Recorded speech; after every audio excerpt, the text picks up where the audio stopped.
That's a good question you bring up.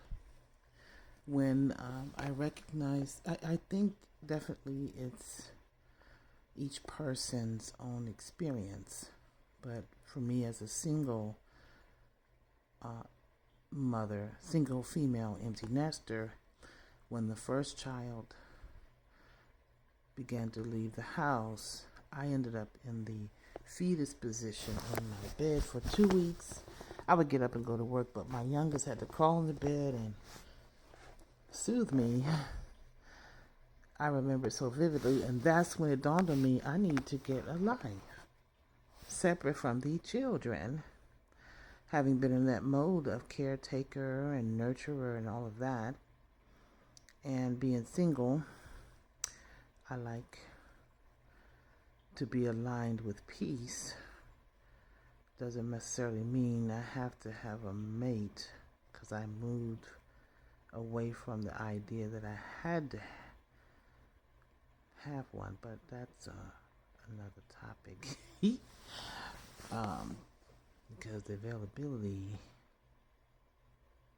that's another topic.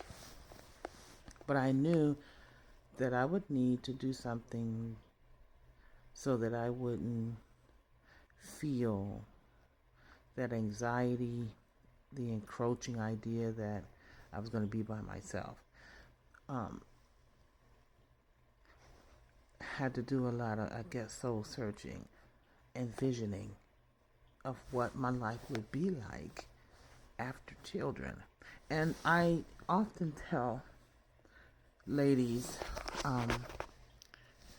in the primary work that I do as a hairstylist, but also as a spiritual teacher and encourager, to begin to think about what your life, how would you like to experience your life after your children move on and your role changes to coach, mentor. That's how I see it. Because when my children come to me for any support in making decisions, they already have processed, looked up options, and come, and they just need me to hold space to hear them talk out what they're trying to make a decision on. I don't swoop in like an eagle and take care of things on a long-term basis, because if I'm not here, they'd have to figure it out. And I don't want to leave children on the planet that end up working for other people or go about as a citizen and not take responsibility for themselves and not see courage and the strength that is necessary to navigate this planet. Yeah, to be able to see within themselves what needs to be changed. There's nothing on the outside that is out to get you. Like this world wants you to think.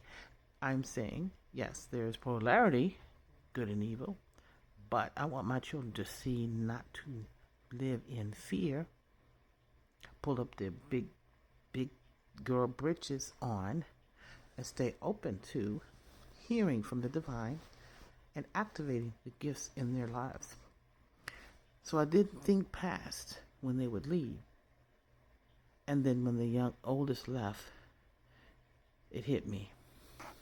And I began to carve and plant the seed for a new life through my creativities.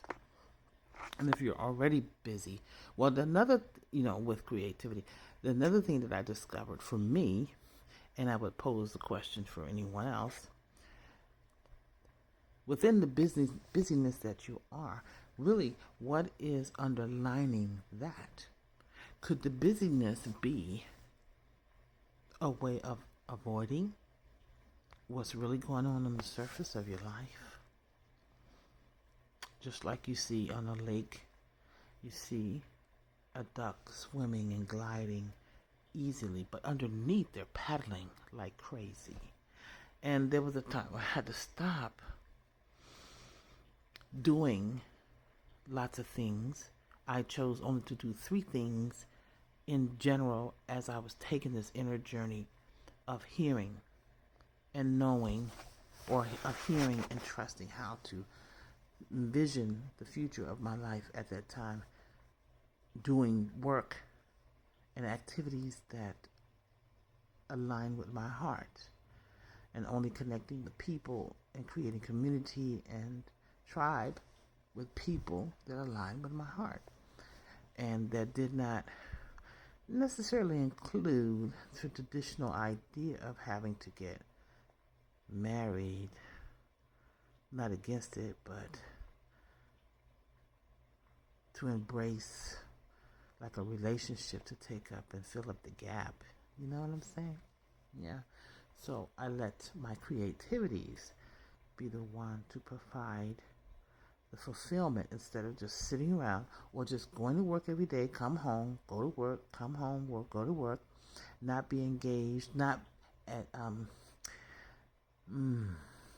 creativity is like medicine for me. And I feel like when I'm not creating, if I'm not expressing, then the energy of depression has its way. I believe that we are designed to create. Yeah, and I've studied about that as well. Anyway, long answer. You say you're just now entering into your empty nester life and you truly terrified. You're already an extremely creative woman, but what am I to do now? Some inner work. Inner work. Going inward and facing the energy that causes you to be terrified. Writing out the recordings, the statement that you say to yourself, the statements you say to yourself that causes to feel terrified, and being transparent. Do some mirror work. Get in front of a mirror and talk to her. Talk to you. That mother side that's like, oh my God, my kids are leaving. What am I to do? Do that inner work. Do that mirror work. Do that journaling. Be transparent. You're multidimensional. You came here. You're capable of doing more than one thing. Is more than just existing for others. Create, expand, leave your mark on the planet. Don't waste time. I've been shown 4 times in my life, most recently last year, my birthday, that in any moment you could wake up to anything, even before your day. Anything can show up and rock your foundation. For me, it was 4 times life-threatening situations, which the combination of the things that occurred are the fuel for why I no longer keep myself silent, why I choose to squeeze the juice out of life, why I live the dash between my entry date on the planet and such time that I cross the veil. Sometimes you have to have something that ignites your passion to say, I'm going to live this thing out.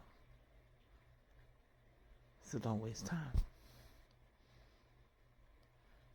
You're already an extremely creative woman, but what are you to do now? Have that inner conversation, and I bet the divine will clearly make it clear to you, because you're worth it, you're valuable. You got lots of things to offer, but love on yourself. You don't necessarily have to be doing. What about just being? Have you ever heard of the soft life? Thanks for your comment and your question.